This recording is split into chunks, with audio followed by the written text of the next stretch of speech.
그거 외에 도대체 뭐가 얼마나 그렇게 자연을 따라했느냐. 저는 사실은 자연에 모방을 한 정도 수준이었다고 저는 생각을 해요.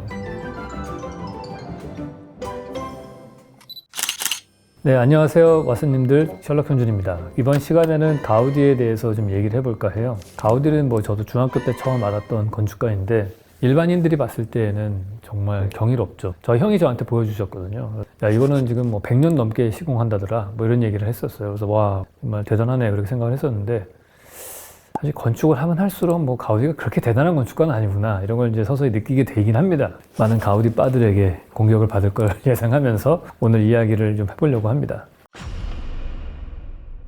가우디는 아시겠지만 주로 바르셀로나에서 활동했던 건축가입니다. 사실 가우디 볼 때마다 제가 느끼는 게 있어요. 역시 건축가가 성공하려면 건축주를 잘 만나야 된다. 아무리 능력 있는 사람도 건축주 못 만나면 평생 꽃 피우지 못하거든요. 화가와 건축가의 가장 큰 차이점은 화가는 자기가 물감 사고 캔버스 살 돈만 있으면 자기의 생각을 표현할 수가 있거든요. 근데 건축가는 세상에 인간이 할 수 있는 일 중에 돈이 제일 많이 들어간 일이거든요. 그래서 이거는 정말 딴 사람 돈 없이는 할 수가 없어요. 가우디 같은 경우에는 정말 독특한 캐릭터를 가지고 있는 사람이었기 때문에 아시다시피 건축 프로젝트를 처음엔 못하고 이제 가구 같은 걸 만들었어요. 근데 아버지가 이제 금속 공예 하시던 분이었기 때문에 디테일이나 이런 거에는 되게 어려서부터 훈련이 돼 있었던 사람인 것 같고요. 만국박람회 때 전시 캐비넷 같은 그런 걸 하나를 만들었는데 그게 너무 훌륭해서 그걸 보고서 구엘이 찾아왔다고 저는 알고 있습니다. 그 사람이 당대 제일 부자였던 사람이고 대부분 우리가 바르셀로나에 가서 볼 수 있는 대부분의 건물들, 유명한 것들은 다 스폰서가 구엘이에요. 건축주가. 그런 거가 있었기 때문에 이 가우디가 본인의 그 꽃을 피웠던 점이고요. 그분의 훌륭한 점이라고 한다면 확실히 그 이전과 이후에도 없는 본인만의 개성을 표현했다는 거죠. 되게 유명한 일화가 있잖아요. 가우디의 사그라다 파밀리아라는 그 성당 있잖아요. 바르셀로나에. 그거 보면은 이게 아치로 만들어져 있는데 이 아치 커브의 모양을 도대체 어떻게 할 것이냐. 가장 효과적인 아치가 뭐냐 이거잖아요. 이 사람이 천재적으로 생각했던 거는 그거죠. 자연에 있는 현수선이죠. 줄을 두 개를 이렇게 양쪽 끝을 잡고 줄을 늘어뜨리면 만들어지는 모양이 있는데 그거를 이렇게 줄을 매달아 가지고 현수선을 만들고 그 현수선의 꼭지에 또 줄을 매달고 이런 식으로 해서 현수선으로 만들어진 모형을 만들어요. 그런 다음에 그 쉐입을 그대로 180도 뒤집어 가지고 중력을 가장 효과적으로 이길 수 있는 그러한 곡선의 아치 모양을 찾아냅니다. 그런 것들이 되게 훌륭한 그 가우디의 천재성이 보이는 부분인 것 같아요. 그러니까 자연의 본질을 딱 꿰뚫고 그대로 이용해서 건축의 형태로 만들어내는 것. 근데 여기까지가 가우디의 칭찬이었고요.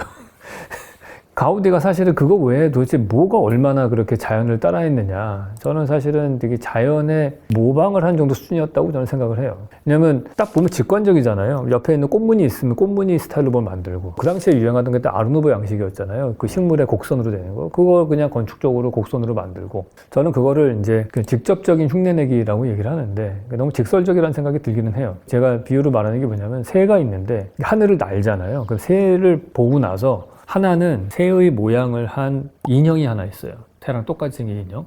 또 하나는 하늘을 나는 비행기가 있어요. 비행기는 보시면 쇠로 만들어져 있고 얘는 제트 엔진을 써서 뒤에서 분사를 해가지고 앞으로 나가서 하늘을 날잖아요. 근데 새는 날개짓을 통해서 하늘을 날죠. 그래서 사실은 형태적으로 보면은 새 모양을 한 인형이 새하고는 모양은 거의 똑같다고 볼 수 있어요. 근데 본질적으로 보면은 하늘을 난다라고 보면은 모양은 다르지만은 비행기가 사실은 더 새와 본질적으로 더 비슷한 거죠. 그 차이인 것 같아요. 저는 가우디는 새 인형과 좀 비슷하지 않나 생각을 해요. 자연이 훌륭하고 자연에서 모든 영감을 받아야 된다고 했지만은 자연과 비슷한 형태를 만드는 게 과연 자연에 좋은 것인지 아니면은 자연의 본질이 그거 말고 나무 그늘 밑에서 사람이 쉰다면은 그림자를 들이는 쪽에서 사람들이 모일 수 있는 공간을 만들어서 그게 하나의 사회를 구성한다라는 이런 걸로 이해를 할 수도 있는 거고 그렇다면은 우리는 건축을 할 때 곡선은 아니지만은 직선으로 되어 있지만은 그림자를 들이우는 공간을 만들면 사실은 나무 그늘이 있는 것과 그늘지엔 어떤 캐노피가 있는 게 더 비슷할 수 있겠죠. 그러니까 이게 어느 게 도대체 자연과 더 비슷한 것이냐는 사실은 건축가의 어떤 정의에 따라 다르게 나타날 것 같아요. 근데 제 관점에서는 가우디는 데코레이터였다는 생각은 들어요. 되게 훌륭한 데코레이터다. 그러한 크래프트맨십이 되게 뛰어난 건축가지만은 과연 얼마나 본질적으로 이 사람이 자연에 대해서 깊이 있게 이해했느냐. 이러기 하면 또 댓글에 살벌하게 저를 욕하시는 분이 있겠으나 제가 이런 얘기 하는 이유는 이런 약간의 싸가지 없음이 있어야지 여러분이 훌륭한 사람이 될 수 있기 때문에 그런 말씀 드리는 거예요. 우리 학생들한테도 항상 얘기하거든요. 훌륭한 학생은 선생님 말씀 잘 듣는 애들이고 위대한 학생은 선생님 말 죽어라고 안 들으면서 마지막에 선생님을 놀려주는 사람이다. 이런 얘기 하는데 어쨌든 다시 본론으로 돌아가서 가우디의 작품을 볼 때는 그 중에서 이제 하나 훌륭한 부분을 또 이제 얘기를 하자면은 그러니까 이분의 건축물이 색깔이 되게 화려하잖아요. 그 이유는 이 사람이 건축물에 타일이라는 마감 재료를 썼기 때문에 그래요. 구엘파크의 표면이 뭐로 되어 있냐면은 타일을 깨트려 가지고 그걸 조각조각 모자이크 형식으로 붙인 게 있거든요. 근데 우리가 지금은 타일이 뭐 대단한 거 아니라고 생각하지만은 엄청나게 고가의 비싼 건축 재료입니다. 엄청난 공사비를 들여서 지었다는 걸 알 수가 있어요.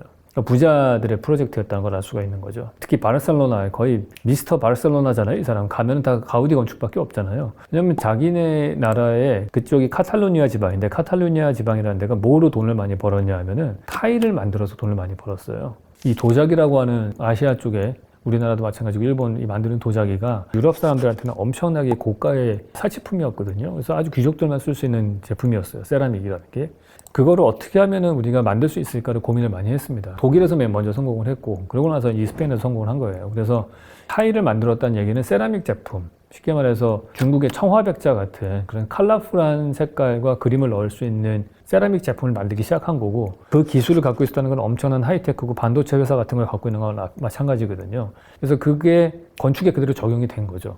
가우디가 타일이라는 재료를 거기다 썼다는 거는 지역성을 드러내는 데에도 큰 어떤 한 몫을 했다고 볼 수 있고, 그래서 더욱더 바르셀로나 사람들이 사랑하는 건축가가 된 게 아닌가 생각을 해요. 그래서 그걸 흉내내서 나중에 발렌시아라는 도시의 또 대표적인 건축가가 산티아고 칼라트라바라는 그런 스페인 건축가가 있는데, 그분이 자기 지역에 되게 막 엄청난 프로젝트들을 또 많이 했는데 거기 오페라 하우스가 하나 있어요. 그것도 약간 가우디 영향인 것 같아요. 가우디가 자연의 형태, 식물을 주로 모양을 따왔다면 이 사람은 동물의 형태를 주로 많이 따와요. 그래서 뭐 좀 뜬금없이 예를 들어 무슨 곡선으로 막 돼 있어요. 그 뭐냐 그랬더니 상어라는 거예요. 상어. 도대체 콘서트라고 상어랑 뭔 상관이냐고. 근데 그 모양으로 하여튼 멋있게 만들었어요. 그래서 막 곡선으로 쇠로 만들고 거기다가 뭘 붙였냐 하면은 타일을 붙였어요. 이렇게. 그게 이제 가우디에 대한 오마주였다. 그렇게 얘기를 합니다.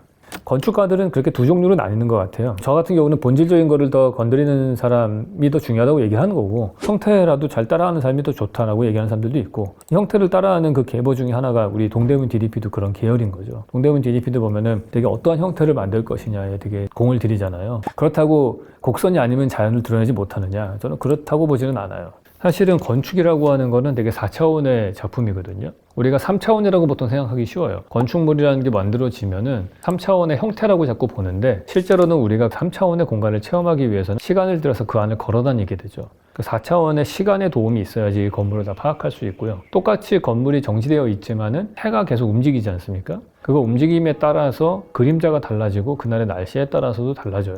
그렇기 때문에 건축물의 최종적인 결과물은 어쨌든 시간의 개념이 들어가야지만 만들어지는 거고, 거기다 플러스 한 차원 더 들어가요. 뭐가 있냐면 사람의 사용력이라는 게 들어가거든요. 어떻게 그 안에서 사람들이 사용하고 생활하느냐에 따라서 또 다른 공간의 의미가 달라져요. 로크펠러 센터 앞에 있는 선큰 가든이 여름철에 식당으로 쓰이다가 겨울철에 스케이트장으로 바뀌면은 같은 물리적 공간이지만은 그 공간이 다른 공간이 되잖아요. 사람의 행위가 달라졌기 때문에. 그게 결국에는 이 건축이라고 하는 건 4차원, 5차원의 의미들이 그 안에 내포되어 있다고 볼 수 있어요. 그렇기 때문에 단순하게 어떠한 건축물의 모티브가 되는 거에 형태만 따갖고 온다는 거는 그건 3차원적인 밸류만 갖고 오는 거죠. 그게 근본적으로 건축이 가지고 있는 포텐셜을 다 100% 발휘했다고 보기는 좀 어려워요. 그거 플러스 뭐 알파가 있다면은 그거는 훌륭한 작품이겠죠.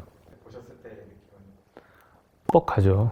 진짜 멋있죠. 특히 저는 그때 저학년 때 가서 봤거든요. 건축을 지금만큼 많이 하지 않고 간 상태에서 가서 봤기 때문에 더 인상 깊었던 것 같아요. 근데 이제 계속 다른 데들도 보고 막 하면 할수록 랭킹이 점점 밑으로 떨어지는 거죠.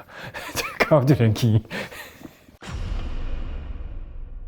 저는 이제 그게 이제 메이크업 수준이라고 저는 생각을 하는 거예요. 거기서 장식적인 걸 만약에 다 걷어내면은 아까 샘플로 보셨던 그런 막 화려한 타일들과 그 안에 데코레이션 가면 진짜 아름답거든요. 거기 뭐 조각상들이나 뭐 이런 것들 뭐 보면 정말 훌륭하고 라인 너무 예쁜데, 저 같은 이제 건축가가 이걸 구조적으로 보면은 그냥 똑같은 아치 구조고 똑같이 기둥들이 있고, 그러니까 그 모든 장식들을 껍질을 한번 벗기고 나면은 스켈레톤은 사실 거의 똑같은, 이 공간의 구조로 봤을 때 뭐 높은 종탑이 있고 안에 들어가면은 볼트로 되어 있는 그런 엘리웨이가 있고, 그거 똑같잖아요. 그거는 뭐가 다르다는지 모르겠어요. 그렇기 때문에 되게 표피적으로는 확실히 다르다는 걸 알 수 있죠. 그게 보는 관점에 따라 다른 거예요. 그게 뭐 목숨 거는 사람들도 있잖아요. 그런 비례와 색감에, 물론 많은 패션 디자인 하시는 분들 다 똑같이 팔다리에 이런 옷이잖아요. 근데 이 안에서 색상과 비례와 재단의 각도와 뭐 세밍 라인이 어디에 가 있느냐에 따라서 완전히 다른 가치가 나오는 거니까 거기에 많은 무게중심을 두시는 분은 완전히 다른 거라고 말씀하실 수도 있고, 저 같은 사람이 볼 때는 똑같이 바지네 그냥 이렇게 볼 수 있는 것도 있고, 그래서 야 바지가 치마가 아니고 바지는 똑같잖아 뭐 이렇게 볼 수도 있는 거잖아요. 그래서 정말 혁신적이라면은, 예를 들어서 청바지를 입고 나왔는데 그 옆에 빨간 바지 입고 나오신 분이 있다. 그럼 그거보다는 치마 입은 사람이 더 파격이라고 생각하거든요. 치마 입은 남자가 스코틀랜드 사람 같이. 그래서 그 차이인 것 같아요. 물론 반론을 제기하는 분 많겠죠. 저 같은 사람도 있어야죠. 예. 그 이유는 저도 어떤 이유인지 모르겠는데, 우리나라도 지금 경복궁 재건하는데 몇십 년 동안 하잖아요. 저 마음 잡고 하면 한 3년이면 끝날 거예요, 아마. 예산 엄청 쏟아부어가지고 하면은 아마 사그라다 파밀리아도 그렇게까지 오래 걸릴 필요는 없었을 것 같아요. 근데 건축물이라는 게 사실은 그게 훌륭한 점이기는 하죠. 그 건축의 프로세스에 시민들을 참여시키는 거잖아요. 그거 자체가 스토리가 되게 하고, 내가 바르셀로나에 갔는데 나는 종탑 서기 전에만 봤는데 몇 년 뒤에 갔더니 또 좀 바뀌어 있고 좀 더 바뀌어 있고 이렇게, 그래서 이 건물이 더 자연과 비슷하게 이렇게 자라나는 것 같은 느낌이 더 드는 것 같아요. 땅속에서 막 쑥쑥쑥쑥 올라가는 것 같은, 그게 더 관광객들을 더 열광시키는 부분이 될 수도 있을 것 같아요. 그리고 모든 건축물이요, 완성되지 않았을 때 멋있는 것들도 좀 있어요. 폐허의 미학이라고. 특히 대한민국 건축물들이 그래요. 막 지어질 때면 되게 흥미로워요. 왜냐면 일단 비어 있잖아요. 이게 내부와 외부가 명확히 구분되지 않은, 유리창이 끼어지지 않은 모든 건축물들은 다 멋있어요. 그 자체가 그림자를 떨어뜨리고 깊이감이 있고 다 발코니가 있는 것처럼 보이고 그러잖아요. 근데 거기에 커튼월이 딱 발라지는 순간 흥미가 뚝 떨어지는 거죠. 내부와 외부의 소통이 없어지기 때문에. 골조만 있는 현장이 제일 흥미로운 거와 비슷할 것 같다는 생각은 들어요.